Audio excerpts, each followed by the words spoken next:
Hai sahabat Homers, kembali lagi di channel Home Narasi.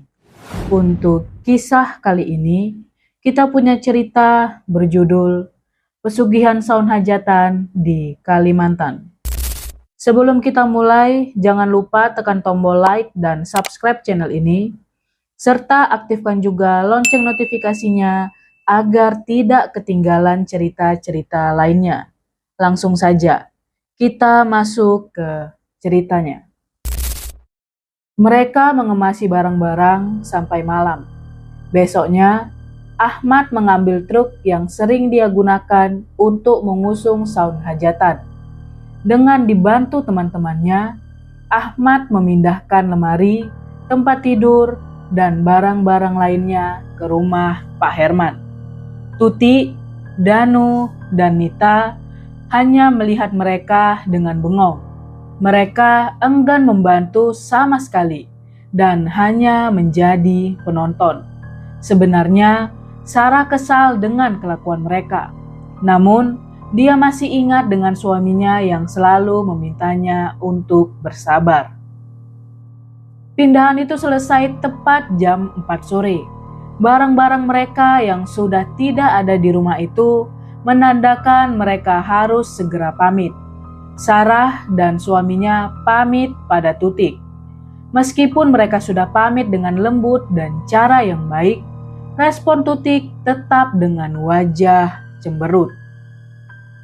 Sarah dan Ahmad berangkat ke rumah Pak Herman dengan motornya sendiri-sendiri. Mereka benar-benar membawa semua barang yang mereka miliki. Tidak tertinggal satupun. Karena sebagian sudah mereka tata tadi, Sarah dan Ahmad hanya tinggal membereskan beberapa barang saja. Karena sedikit barang yang harus mereka tata, setengah jam saja mereka sudah selesai. Sarah yang kelelahan mulai meluruskan badannya di tempat tidur. Sedangkan Ahmad pamit ke depan menemani Pak Herman mengobrol. 5 menit setelah Ahmad tinggal, Sarah mendengar ada anak kecil berlarian sambil tertawa-tawa di kamar sebelah. Bukannya Pak Herman tinggal sendirian di sini ya? Lalu, siapa anak-anak kecil yang lari-lari sambil ketawa-tawa itu? Batin Sarah keheranan. Sarah mencoba mengalihkan perhatian dan pemikirannya dari suara itu. Namun, suara itu semakin keras terdengar. Suara cekikikan anak-anak itu sangat nyaring dan begitu dekat. Sarah yang penasaran beranjak dari tempat tidur dan keluar. Suara itu masih terdengar dan bersumber dari kamar yang berada di sebelah kiri kamarnya. Sarah amati sekitar memastikan kalau tidak ada siapa-siapa. Karena sepi, Sarah pegang gagang pintu itu dan membukanya pelan-pelan. Kamar yang begitu luas itu tampak lenggang dan kosong. Tidak ada siapa-siapa di sana dan suara anak-anak tadi seketika menghilang. Kemana perginya suara anak-anak tadi? Gumamnya yang masih belum bisa mencerna kejadian barusan. Sarah tutup kamar itu. Tubuhnya seketika merinding ketika mendengar suara anak-anak berlarian dan cekikikan lagi. Dia pun memilih untuk kembali ke kamarnya. Tubuhnya masih merinding. Dia berharap suaminya segera kembali. Karena capek dan takut, Sarah pun tertidur. Bangun-bangun, dia terkejut melihat suaminya sudah tidur di sampingnya. Ketika melirik jam, sudah 5:30. Sarah buru-buru membangunkan suaminya. "Bangun mas, sudah jam 5:30. Sarah menggerakkan tubuh suaminya supaya mau bangun. Ahmad gelagapan dan langsung duduk. Ketika kesadaran suaminya sudah pulih, Sarah menceritakan kejadian semalam. Ahmad mengernyitkan dahi mendengar cerita dari istrinya itu. Usai ceritanya selesai, Ahmad malah ketawa. "Mana mungkin ada anak kecil di sini, Sarah? Kamu sudah dengar sendiri kan, kalau Pak Herman sendirian di sini." ujar Pak Ahmad sambil cekikikan. "Sumpah Mas, aku dengar sendiri. Di kamar sebelah ramai anak-anak berlarian dan cekikikan," kata Sarah dengan muka sebal karena suaminya malah menertawakannya.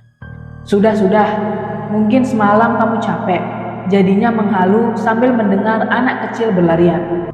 Ahmad pun beranjak dari tempat tidur dan menuju kamar mandi. Sarah yang kesal melempar selimutnya sembarangan. Malam kedua. Ketika Ahmad kembali meninggalkan Sarah sendirian di kamar, Sarah mendengar perempuan menyanyi lagu yang biasa digunakan orang-orang dulu ketika menidurkan anaknya. Suara nyanyian itu membuat tubuhnya merinding. Sarah memilih keluar dari kamar dan mengambil minum di dapur. Sambil minum, Sarah mengamati keadaan sekitar.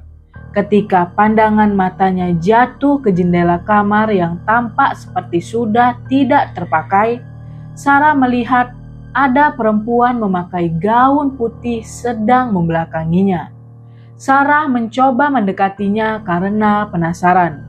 Ketika sudah berada persis di depan jendela, perempuan itu membalikkan badan dan tersenyum padanya. Wajah perempuan itu pucat dan ada darah di pinggiran bibirnya. Sarah pun teriak dan lari dari sana. Teriakan itu membuat Ahmad langsung masuk ke dalam.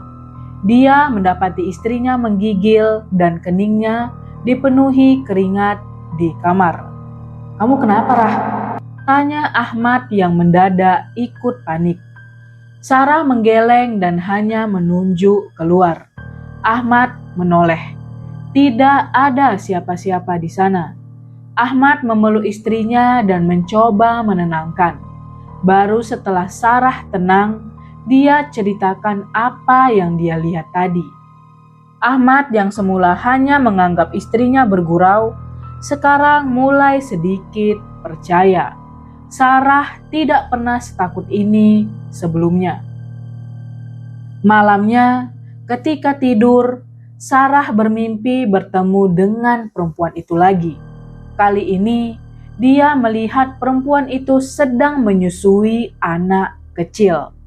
Apa dia sedang menyusui tuyul ya? Gumam Sarah yang melihat anak-anak kecil berkepala gundul dan hanya menggunakan celana dalam berwarna putih sedang berbaris. Mereka seolah sedang mengantri ingin menyusu pada perempuan itu. Sarah terbangun ketika Ahmad membangunkannya. Ternyata sudah jam 6. Sarah pun segera mandi dan mempersiapkan makan untuk satu rumah. Ketika bekerja, Sarah mulai menghubungkan suara anak kecil yang berlarian dan perempuan yang dia lihat di jendela. "Hei, baru jam 10 pagi, kamu sudah melamun, mikirin apa?"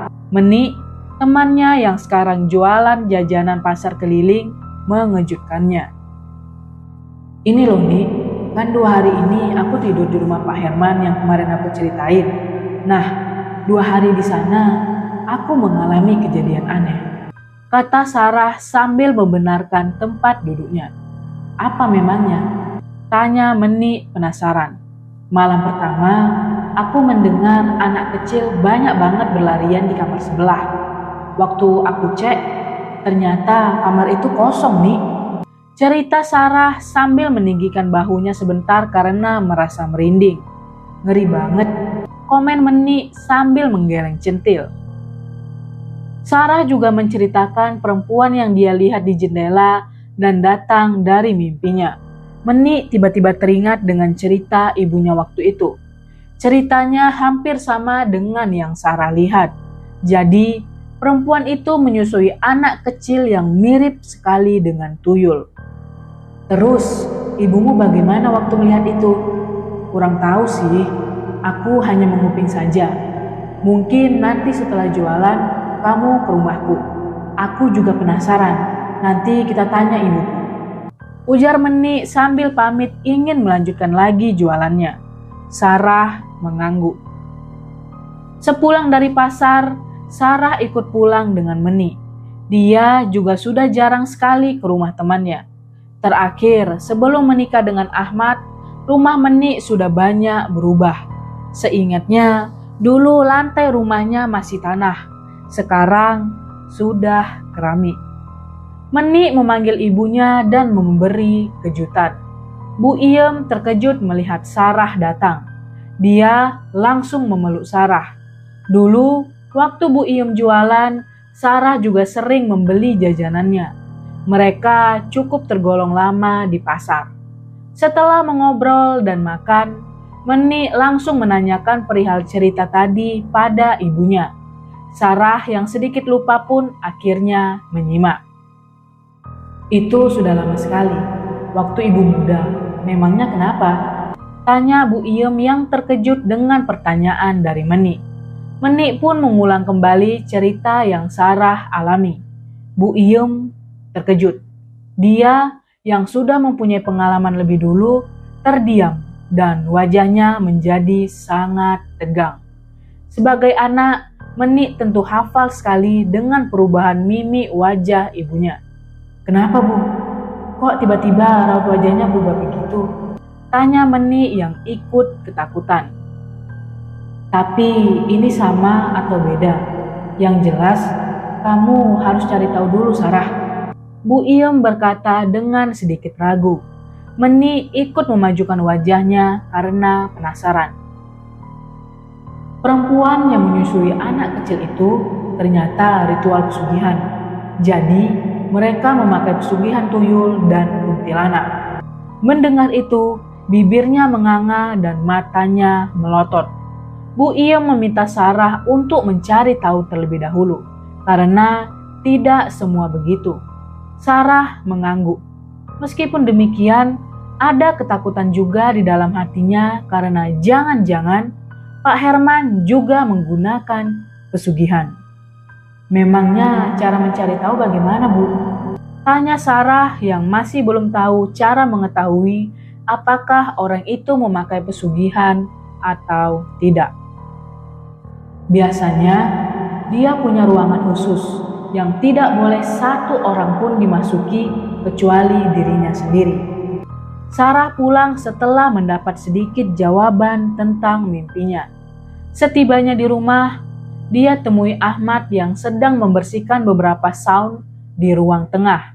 Sejak tadi, dia tidak melihat Pak Herman ada di rumah. Dia ada urusan bentar di luar. Jawab Ahmad dengan tangan masih memegang saung dan kuas kecil untuk membersihkan sela-sela saung.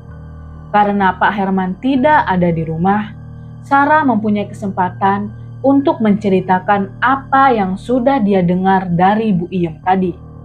Ahmad yang mendengarnya terkejut. Dia tentu tidak percaya kalau Pak Herman menggunakan pesugihan. Mana mungkin Pak Herman menggunakan pesugihan, Sarah? Ahmad menggeleng tidak percaya. Aku sih juga kurang percaya, Mas. Tapi kalau kita curiga, apa salahnya? Ahmad mengangguk. Istrinya benar, tidak ada salahnya untuk curiga. Sarah juga mengatakan pesan dari Bu Iem tentang ruang khusus yang tidak boleh dimasuki oleh satu orang pun. Ahmad diam sebentar. Dia mencoba mengingat-ingat pantangan yang Pak Herman berikan saat bekerja di sini pertama kali. Setelah mengingat beberapa menit, Ahmad ingat, dia tidak boleh masuk kamar yang ada di dekat dapur. Sarah seketika ingat perempuan menyusui yang ada di balik jendela.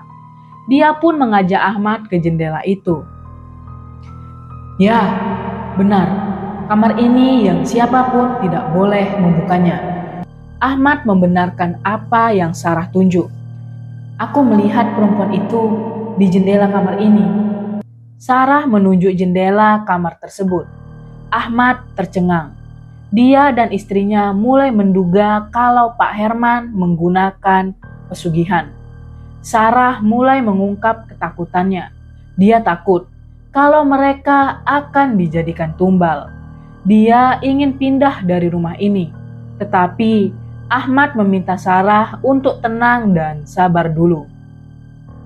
Kalau kita pindah sekarang, kita tidak punya uang lebih untuk menyewa atau membeli rumah, Sarah," ujar suaminya.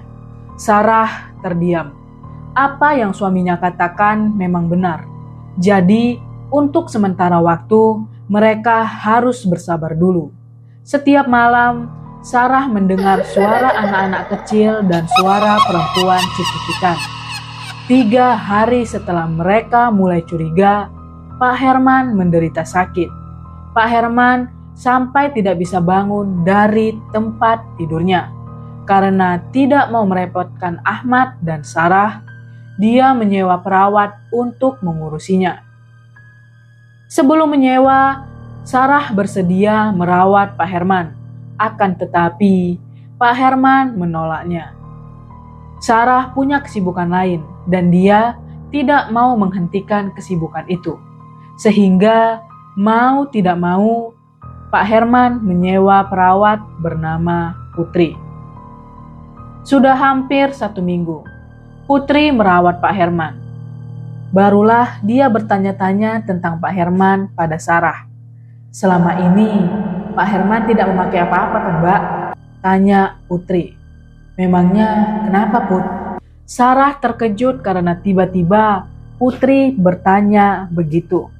"Aku melihat sebagian badannya membusuk, dan anehnya daerah yang busuk itu membentuk seperti keris persis di samping kanan pusarnya," ujar Putri sambil bergidik. Sarah menelan ludah berkali-kali. Dugaannya semakin mendekati kebenaran.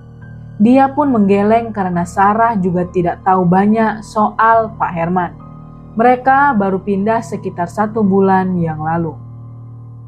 Malamnya, Sarah menceritakan apa yang dia dengar dari Putri. Ahmad semakin khawatir, apalagi keadaan Pak Herman kini kian memburuk. 2 hari kemudian, Pak Herman memanggil Ahmad dan Sarah. "Aku tahu ini akan berat buat kalian," ujar Pak Herman sambil terbatu-batu. "Pak Herman tiduran saja." Ahmad membantu menyandarkan Pak Herman di dinding. Pak Herman batu-batu lagi. Putri buru-buru mengambil air putih. Pak Herman pun segera meminumnya dan selesai minum, dia mulai berbicara. "Sebenarnya, aku sudah merahasiakan hal ini lama. Nah, sekarang aku harus bicara." Pak Herman terbatuk lagi. "Nanti kalau aku sudah mati, kalian yang harus melanjutkan pesugihan ini." Perkataan Pak Herman membuat semua pasang mata membelalak. Sarah sampai merasa detak jantung dan aliran darahnya berhenti sesaat.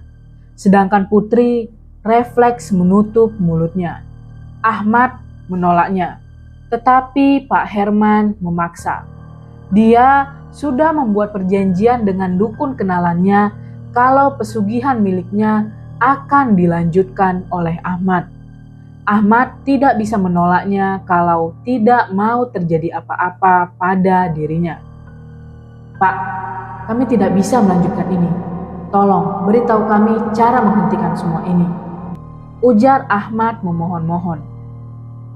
"Tenang, Mat. Dulu aku juga tidak mau persis seperti kamu saat ini. Tapi nanti lama-lama kamu bakalan terbiasa. Apalagi ketika hasilnya sudah kamu dapat," jawab Pak Herman tersenyum. "Kamu tidak perlu menumbalkan keluargamu. Cukup hanya membelikan sapi 1 ekor setiap bulannya. Tapi kalau kamu ingin lebih kaya, kamu bisa menumbalkan 1 nyawa," ujar Pak Herman saat ruangan itu mendadak sunyi.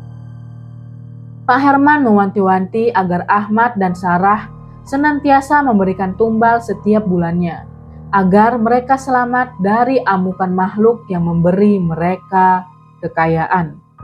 Setelah menjelaskan secara detail, Pak Herman menyuruh Ahmad dan Sarah keluar. Sarah tidak tahu harus bagaimana lagi. Tubuhnya mendadak lemas dan pandangannya terasa hitam semua. Hal itu juga Ahmad rasakan. Dia tidak menyangka semuanya akan menjadi seperti ini. Besoknya, Pak Herman meninggal. Saat acara pemakaman, Hanya Ahmad dan Sarah lah yang wajahnya paling tegang. Dengan meninggalnya Pak Herman, otomatis akan membuat mereka melakukan ritual pesugihan setiap saat. Sorenya, selesai acara pemakaman, notaris kepercayaan Pak Herman datang. Ternyata waktu dia pamit, ada acara keluar beberapa hari lalu. Pak Herman mengurus warisannya. Dia berwasiat akan memberikan semua kekayaan pada Ahmad, sehingga Ahmad harus menandatangani surat wasiat tersebut sebagai bukti hitam di atas putih. Sejak menandatangani wasiat itu, semua milik Pak Herman resmi menjadi miliknya. 5 hari setelah meninggalnya Pak Herman, Ahmad mulai mendapatkan orderan saun dan tenda hajatan. Orderannya datang berkali-kali. Apa semua ini gara-gara pesugihan yang Pak Herman punya ya? Batin Ahmad yang terheran-heran dengan orderan yang masuk. Ahmad pun meminta teman-temannya mengirim dan memasang ke rumah-rumah pelanggan yang sudah order. Kali ini, dia menyuruh Sarah untuk berhenti jualan agar bisa membantu menghitung keuangannya. Kalau butuh tenaga lagi, Ahmad akan ikut memasang tenda hajatan dan rumah Sarah yang menunggunya. Dalam 3 hari, Ahmad terkejut karena bisa memegang uang sebesar dan sebanyak itu. Ahmad yang mempunyai keinginan membelikan emas istrinya menjadi tergiur saat melihat uang yang saat ini dia pegang. Sudah lama sekali aku tidak membelikanmu emas. Bagaimana kalau hari ini kita beli? Tanya Ahmad pada Sarah yang tengah menghitung orderan masuk. Mas, ingat, ini bukan uang kita. Sarah masih tampak ragu dengan ajakan suaminya. Yang penting bukan makanan, Sarah, kata Ahmad yang mencoba meyakinkan istrinya. Setelah Sarah pikir-pikir, Ahmad ada benarnya juga. Dia pun akhirnya luluh dan mau diajak beli emas. Ahmad mengajak istrinya ke toko emas. Dia meminta Sarah memilih apapun yang ingin dia beli. Sarah menjadi kalap dan mulai memilih membeli cincin, kalung, serta gelang. Semuanya dia beli. Total harganya sekitar 10 juta. Sarah belum pernah belanja emas sebanyak itu. Dia berkali-kali mengucap terima kasih pada suaminya ketika sampai di rumah. Uang hasil orderan itu mulai Ahmad putar. Dia ingin menambah banyak penghasilannya dengan memperbanyak alat serta karyawannya. Setelah berunding dengan Sarah, akhirnya Ahmad mulai membeli peralatan karyawan, tenda hajatan, hingga saun 1 set. Usahanya kini semakin berkembang. Ahmad juga menambah beberapa karyawan untuk bekerja. Gaji karyawan yang dulu juga Ahmad naikkan untuk semangat. Semuanya berjalan dengan baik. Suatu hari, Danu datang menemuinya. Sarah dan Ahmad terkejut melihat adiknya datang. "Kenapa kamu kesini?" tanya Ahmad tanpa memandangnya. "Mas, aku minta maaf soal kejadian itu." Danu tiba-tiba bersimpuh di kaki Ahmad. Ahmad tidak menggubrisnya. Dia tarik kakinya dari tangan Danu. Ahmad memberitahu Danu kalau dia sudah memaafkannya, tapi mereka belum bisa melupakannya. "Aku kesini mau pinjam uang, Mas," ujar Danu yang mencoba mengungkap niatnya. Sarah dan Ahmad langsung saling pandang. Setelah sekian lama, Danu tidak pernah muncul di kehidupan mereka. Baru kali ini dia datang dan langsung meminjam uang. Ahmad menolak meminjamkan uang. Danu terus memohon hingga dia bilang kalau ibunya sakit. Ahmad berhenti melangkah usai mendengar perkataan dari adiknya itu. "Ibu sakit apa? Dan sudah berapa lama?" tanya Ahmad dengan nada kesal. "Setiap hari ibu mengeluh perutnya sakit. Hari ini aku berniat mengantar ibu periksa. Tapi karena tidak ada uang, aku belum berani mengantarnya periksa." Danu menjawab sambil memasang raut wajah sedih. Ahmad yang tidak tega mendengar ibunya sakit mengambil uang. 500.000 aku rasa cukup untuk berobat. Kalau longgar, aku akan menengok ke rumah. Ahmad memberikan uang itu pada Danu. Danu mengangguk lalu melenggang pergi. Ketika Danu pergi, Sarah mendekatinya. Dia sempat meragukan ucapan dari Danu. Dia khawatir kalau ternyata Danu berbohong. Seharusnya kamu cek dulu, Mas. Siapa tahu dia berbohong dengan mengatasnamakan ibu. Sarah menyarankan Ahmad supaya semuanya jelas. Aku rasa apa yang kamu katakan ada benarnya juga, Sarah. Besok kita ke sana. Ahmad juga mulai merasa curiga dengan Danu. Dia berencana mendatangi rumah ibunya besok. Ahmad dan Sarah mendatangi rumah ibunya. Mereka menemukan ibunya terbaring sakit di tempat tidur. Ketika Ahmad mendekatinya, ibunya ingin berdiri. Tetapi Ahmad melarangnya karena tidak mau ibunya kenapa-napa. Maafkan aku ya, Nak. Selama ini aku sudah membuat hidupmu dan Sarah susah. Ibunya meminta maaf dengan penuh penyesalan. Ahmad mengangguk. Dia sudah memaafkan ibunya sejak lama. Selama ini dia hanya kesal dengan Danu dan istrinya saja. Ketika Ahmad dan Sarah menjenguk lumayan lama, kesehatan ibunya berangsur membaik. Aku pulang ya, Bu. Kalau ada apa-apa, Ibu bisa telepon atau datang saja ke rumah. Ahmad pamit. Ibunya mengangguk. Malamnya, Ahmad harus bertemu dengan Mbah Jambrong. Dukun kenalannya Pak Herman itu tiba-tiba memanggil Ahmad. Ahmad terpaksa harus mendatangi rumahnya yang berada di kedalaman Kalimantan. Ada apa, Mbah? Tanya Ahmad dengan penuh ketakutan. Kamu harus mencari tumbal lagi. Mungkin 3 orang nyawa cukup, kata Mbah Jambrong yang membuat Ahmad menelan ludah. Caranya bagaimana, Mbah? Ahmad yang masih pemula menanyakan caranya. Mbah Jambrong meminta Ahmad melakukan ritual malam ini juga.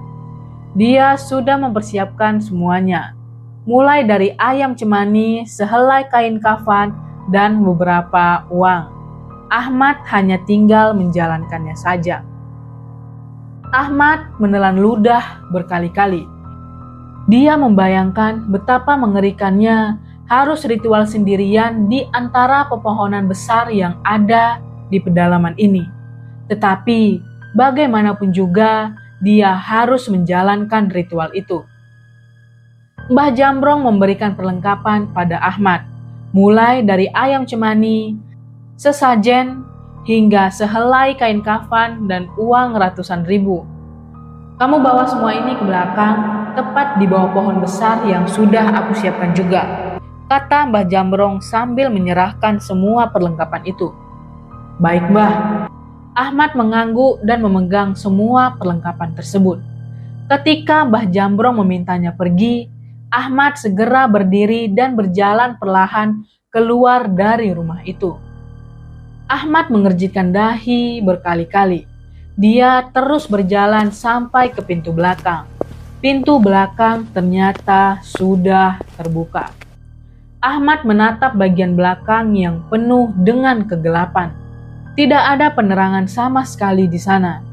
Dada Ahmad terasa berdebar-debar, apalagi saat melihat belakang rumah milik Mbah Jambrong yang hanya dipenuhi pepohonan besar. Ahmad berjalan pelan keluar. Suara burung gagak terdengar sangat keras.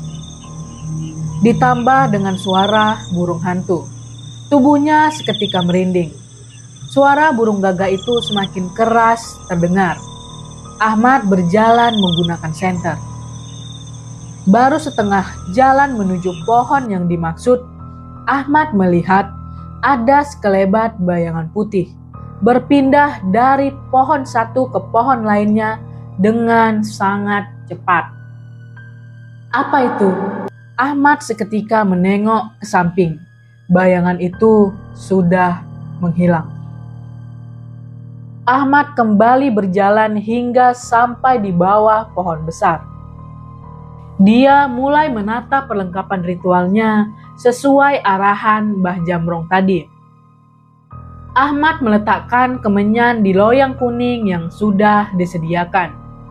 Setelah itu, Ahmad meletakkan uang di atas kain kafan lalu membungkusnya. Di sampingnya, Ahmad memberikan sesajen. Dia mulai menyalakan kemenyan lalu memotong ayam cemani tersebut. Darah ayam cemani mengucur deras sampai mengenai kain kafan yang membungkus seratusan uang. Ahmad merapalkan beberapa kalimat yang tadi juga diajarkan oleh Mbah Jamrong. Tak berselang lama, sosok hitam besar muncul. Ahmad yang semula menutup mata seketika membelalak saat mendengar suara sosok hitam itu. Suaranya bergema hingga menggetarkan sekitar. "Kamu siapa?" tanya Ahmad ketakutan. Tubuhnya mulai merasa menggigil. "Aku yang selama ini memberimu kekayaan," jawab sesosok hitam itu sambil tertawa. Matanya merah menyala dan hampir semua tubuhnya berwarna hitam legam. Saking hitamnya membuat Ahmad sulit mengamati dengan jelas bentuknya. Dia hanya bisa melihat kedua matanya yang merah menyala. "Aku lapar. Carikan aku 3 nyawa manusia, atau kalau tidak, kamu yang aku makan." Tiba-tiba sosok hitam itu berhenti tertawa dan melototi Ahmad. "Baik Mbah, aku akan mencarikannya," jawab Ahmad dengan terbata-bata karena saking takutnya. "Pakai uang ini untuk mencarikan tumbal. Aku beri waktu 3 hari terhitung dari besok. Jika tidak, maka kamu dan keluargamu akan aku makan." Bentak sesosok hitam itu hingga membuat Ahmad pingsan. Bangun-bangun, Ahmad terkejut karena sudah pagi. Dia buru-buru membawa bungkusan kain kafan berisikan uang itu ke rumah. Setibanya di rumah, Sarah menanyakan keadaan suaminya. "Bagaimana? Apa yang terjadi?" Sarah tampak panik melihat suaminya seperti orang ketakutan dan bingung. "Kemarin, aku diminta untuk ritual dan pesugihan ini memintaku mencarikan 3 manusia dalam 3 hari. Jika tidak, mereka akan membunuh kita," kata Ahmad dengan penuh ketakutan. Sarah memegangi keningnya. Kepalanya mendadak pusing. Hal inilah yang dia takutkan soal pesugihan. Setiap saat hidupnya selalu terikat oleh pemberi kekayaan. Sarah akhirnya membantu memikirkan caranya. Ahmad yang sedang melamun tiba-tiba teringat dengan parade sound yang sering Pak Herman lakukan dulu. Mungkin dengan mengadakan parade tersebut, dia bisa memberikan uang itu pada beberapa orang sehingga orang itu akan menjadi tumbalnya. Usai mendapat itu, dengan girangnya dia menceritakan rencananya pada Sarah. Mata Sarah berbinar-binar. Dia mendukung rencana dari suaminya tersebut. Ahmad dan Sarah mulai menyusun rencana. Mereka melibatkan para karyawannya dan mulai menyebar undangan. Parade sound itu diadakan di lapangan. Semua warga tampak antusias menyambutnya. Undangan dari Ahmad mendapat sambutan yang baik di masyarakat. Ketika hari itu tiba, semua warga mendatangi lapangan. Ahmad juga mengundang penyanyi lokal yang terkenal, sehingga semakin menarik perhatian orang-orang. Di tengah-tengah acara, Ahmad menebar uang yang kemarin sudah dia ritualkan. Orang-orang yang ada di sana memperebutkan uang itu. Sound berdetak kencang seiring musik dimainkan. Ahmad merasa sedikit lega karena sudah berhasil menemukan korban untuk tumbalnya.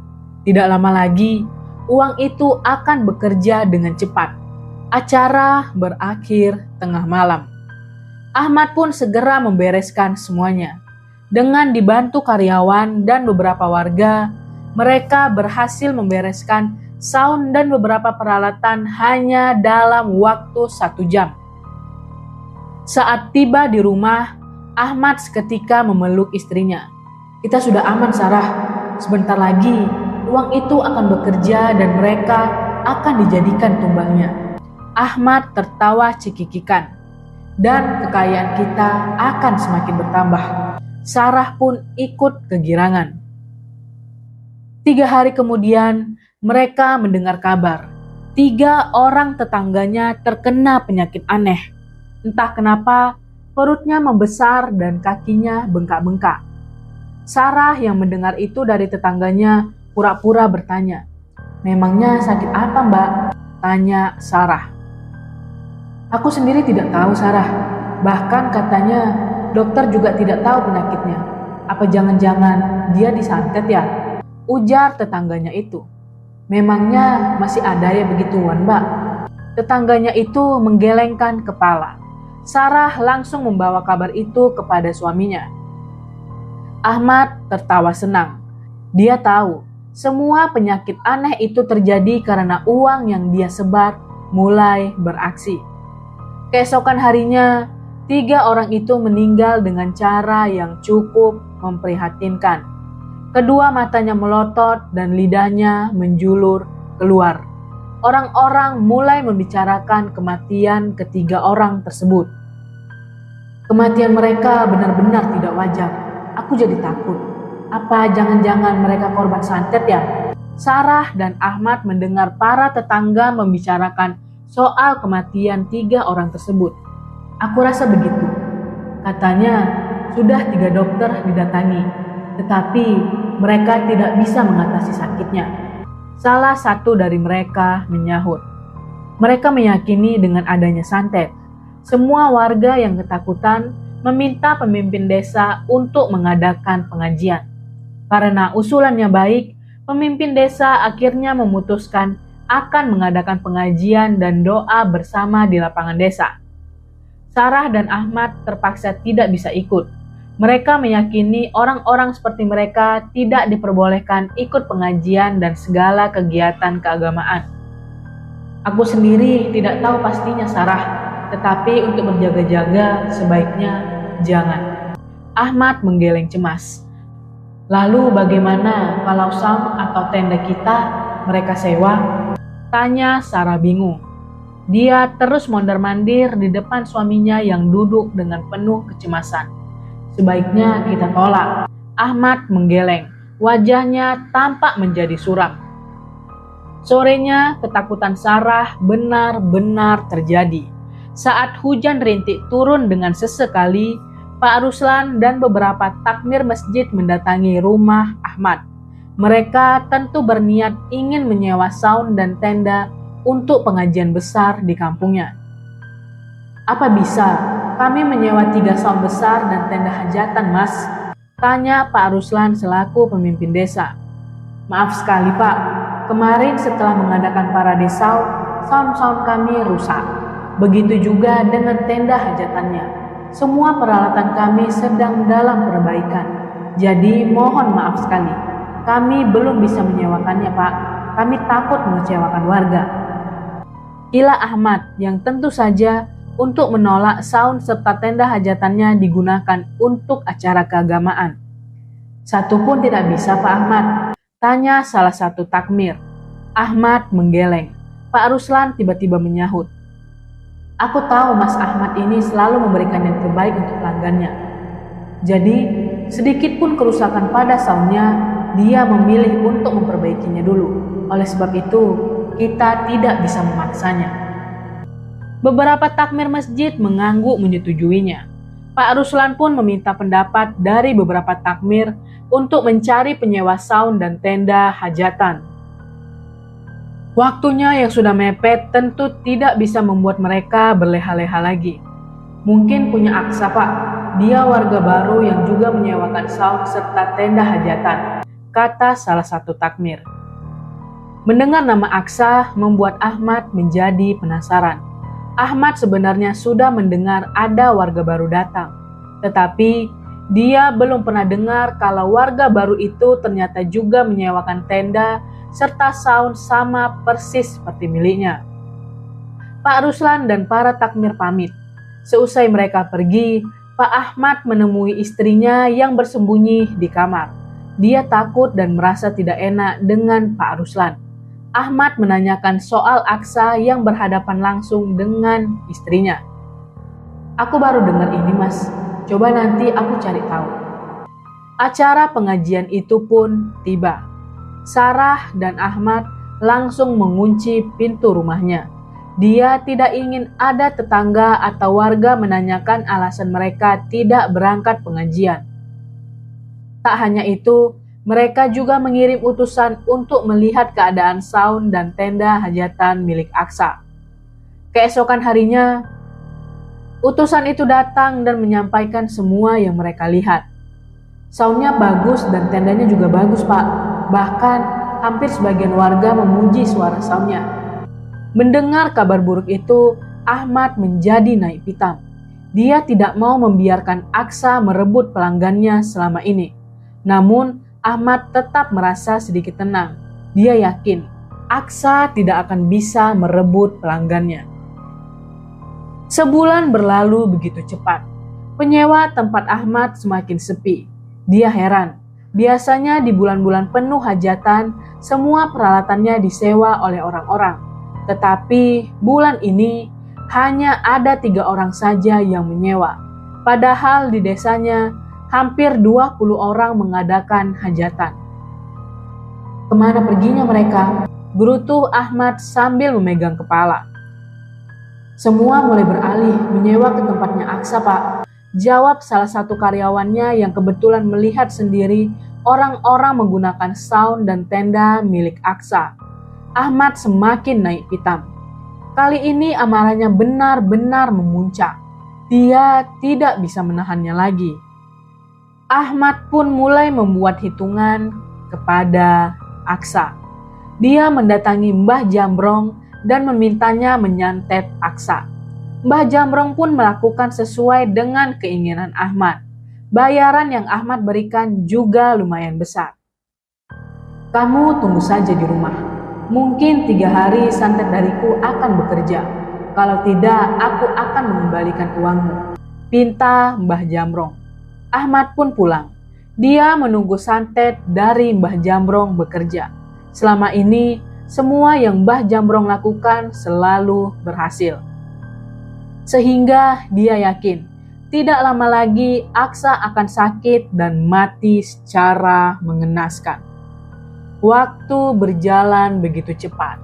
Ahmad meminta salah satu karyawannya memantau keadaan rumah dan kesehatannya. Namun, hampir 3 hari, Aksa tidak mengalami perubahan dan gejala apa-apa. Dia tampak begitu sehat. Ahmad semakin dibuat pusing. Dia pun mendatangi rumah Mbah Jambrong lagi. Dia ingin menanyakan apa yang terjadi padanya sehingga Aksa masih sehat. "Sudah 3 hari, Mbah. Kenapa Aksa masih tampak sehat dan tidak mengalami perubahan sama sekali?" keluh Ahmad. "Dia orang yang baik dan taat agama. Aku benar-benar kesulitan. Sudah berkali-kali aku mencoba menyantetnya, tetapi seperti ada benteng yang kuat yang membuat santetku kembali." Mbah Jambrong menggeleng merasa heran. "Apa Mbah tidak mencoba dengan kekuatan lain?" tanya Ahmad seperti mendesak Mbah Jambrong untuk mencoba kekuatan lain yang mungkin dia miliki. "Sudah, nyatanya kekuatan besar yang aku punya juga tidak mampu menembus benteng itu." Mbah Jambrong menggeleng. Ahmad mendesaknya, tetapi malah hal itu membuat Mbah Jambrong marah. Dia mengembalikan uang milik Ahmad dan mengusirnya dari sana. Ahmad diminta mencari dukun lain yang lebih kuat. Usai ditolak dengan kasar, Ahmad mencari dukun lain. Dia menemui Mbah Ketos, salah satu rekomendasi dari temannya. Kata temannya itu, Mbah Ketos sangat kuat dan sakti. Ahmad pun membayar Mbah Ketos supaya mau menyantet Aksa, saingan bisnisnya.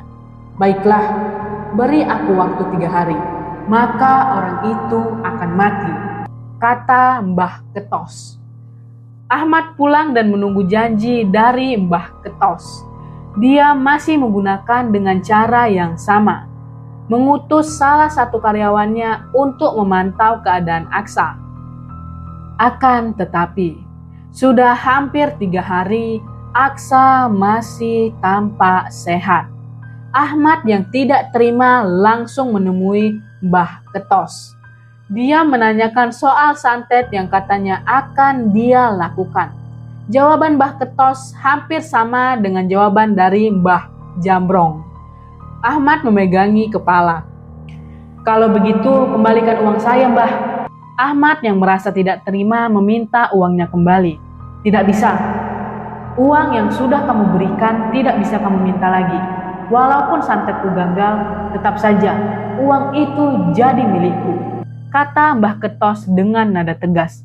"Tidak bisa begitu, Mbah. Bahkan gagal. Jadi uang itu harus kembali." Ahmad merasa tidak terima dan memaksa Mbah Ketos supaya mau mengembalikan uangnya. Mbah Ketos mengusir Ahmad. Jika Ahmad memaksa, dia akan mengirimi Ahmad santet. Ahmad yang ketakutan pun pulang.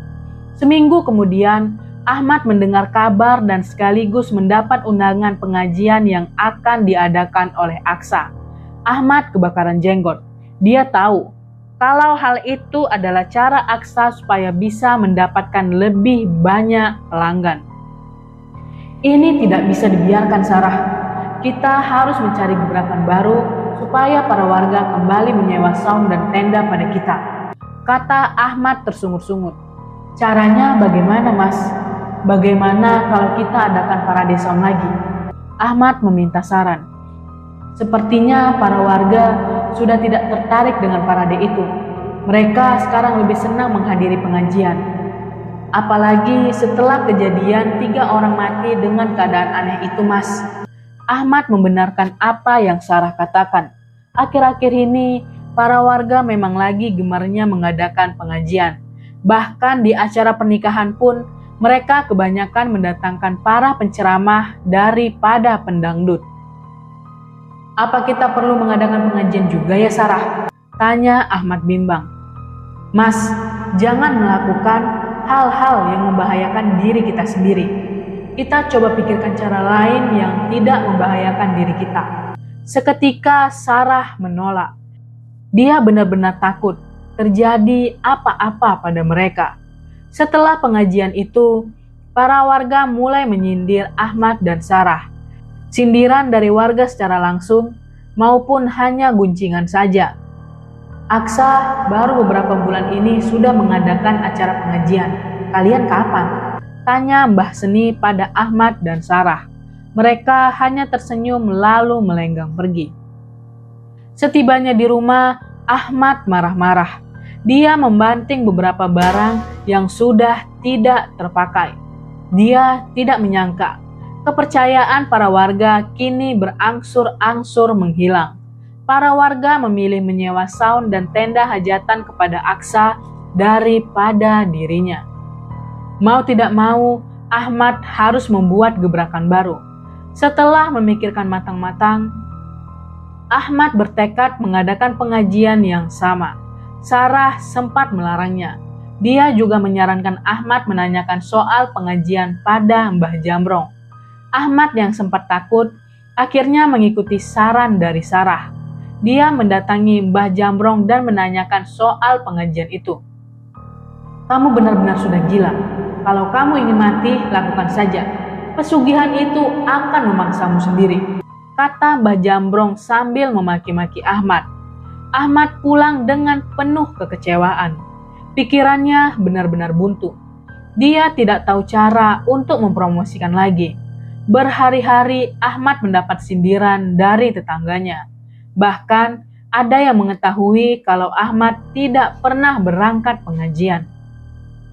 Apa jangan-jangan mereka menggunakan pesugihan sehingga tidak berani datang ke pengajian? Tanya salah satu tetangga yang Sarah dengar sendiri saat berbelanja. Mungkin saja, karena orang-orang seperti itu akan kepanasan kalau datang ke pengajian. Ucapan dari tetangganya itu membuat Sarah tidak tahan lagi. Dia pun meminta Ahmad mengadakan pengajian supaya kabar negatif tentang mereka hilang. Setelah 2 hari memikirkannya, mereka siap menanggung resikonya. Mereka akhirnya mengadakan pengajian besar-besaran. Para warga tampak menyambut dengan antusias acara itu.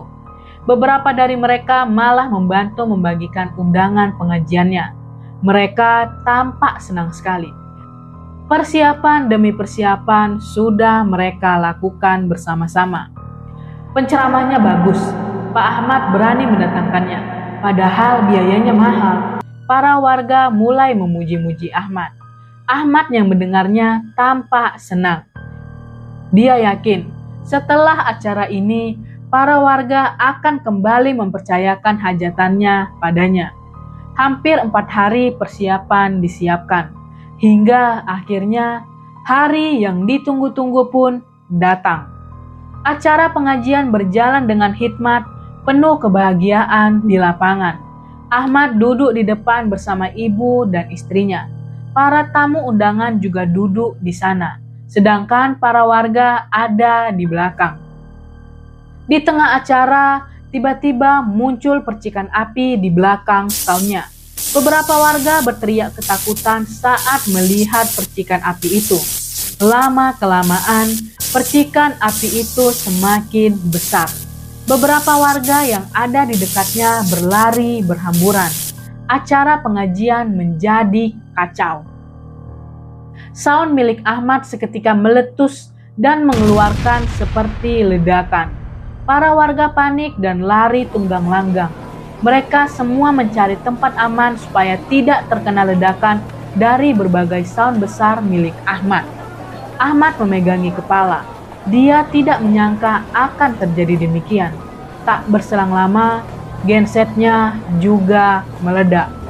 Para warga panik dan mencari air untuk memadamkan api yang membulat-bulat di genset dan sound. Setelah api padam, pengajian terpaksa dibubarkan karena keadaannya sudah tidak memungkinkan lagi. Setibanya di rumah, Ahmad merasakan tubuhnya menggigil. Padahal sejak tadi dia tidak merasakan apa-apa. Sarah, tolong ambilkan aku minum. Pinta Ahmad sambil memegangi dadanya. Kamu kenapa? Sarah buru-buru membawakan air putih. Ahmad seketika meminumnya. Namun, minuman itu ternyata malah membuat dada dan perutnya terasa panas. Ambilkan lagi. Aku nggak tahu tubuhku, tiba-tiba merasa panas dan menggigil. Pinta Ahmad sambil teriak-teriak. Semakin Ahmad minum, semakin tubuhnya merasakan panas yang begitu membesar. Kini hampir seluruh tubuhnya panas. Keesokan harinya, Ahmad ditemukan meninggal dengan tubuh yang gosong. Hampir seluruh tubuhnya hitam legam seperti habis dibakar. Padahal semalam tidak ada kebakaran di rumahnya. Kematian Ahmad menjadi pembicaraan oleh para warga. Apalagi dia mati setelah kejadian mengerikan di lapangan. Para warga mulai meyakini ketidakberesan yang Ahmad dan Sarah sembunyikan selama ini. 3 hari kemudian, Sarah juga ditemukan mati dengan keadaan yang sama. Tubuhnya gosong seperti terbakar. Bahkan kuburan keduanya mengeluarkan bau busuk. Sejak saat itu, rumah mereka sepakat dihanguskan oleh para warga dan dijadikan untuk tempat pengajian karena sudah tidak ada pewarisnya lagi. Ahmad dan Sarah yang lupa dan tergiur dengan pesugihan harus mati dalam keadaan mengenaskan. Para warga sebenarnya tidak tahu.